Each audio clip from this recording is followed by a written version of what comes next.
আমাদের পুলিশ বাহিনী এবং আইন শৃঙ্খলা বাহিনী ছুটিতে নেই, তারা অ্যালার্ট থাকবে সমস্ত কাজের জন্য।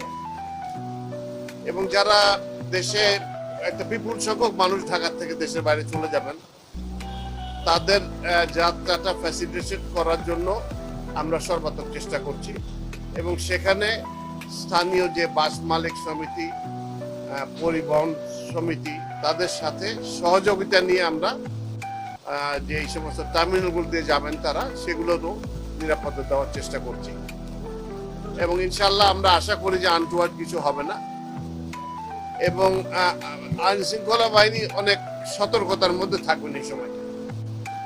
আমরা আশা করি যে আল্লাহ নিশ্চয়ই আমাদের দেশকে যত রকম বিপদ থেকে রক্ষা করেছেন, এবারও তার রহমতের চাদরে আমাদেরকে সবাই ঢেকে রাখবেন। ইনশাআল্লাহ আমরা নিরাপদ থাকবো। ছুটি কি বাতিল হয়েছে এরকম? আইন শৃঙ্খলা বাহিনী সতর্ক থাকবে। তারা তো 24 ঘন্টা চাকরি।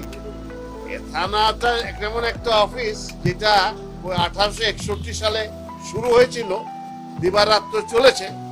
এই 24 জুলাইয়ের 24-এর আগে আর থানা কোনোদিন বন্ধ হয় নাই। এখন আবার চালু রয়েছে।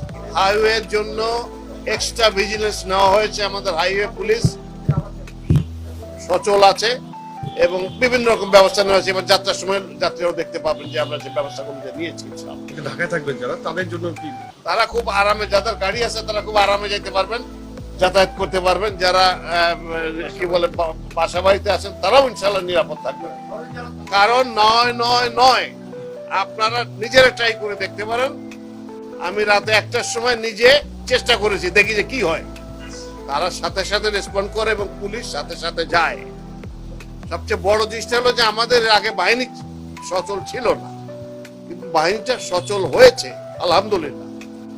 তারা চেষ্টা করছে। এখন ডিগ্রি নিয়ে কথা থাকতে পারে, চেষ্টা চলছে এবং চেষ্টা অব্যাহত থাকবে।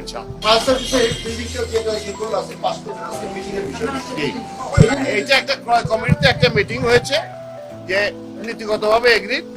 এটা জায়গার সহায়তায় আমরা একটা বিল্ডিং বানাতে যাচ্ছি। এটা মিরপুর 10-এ যেখানে জায়গা আছে ওখানটাই হতে যাচ্ছে।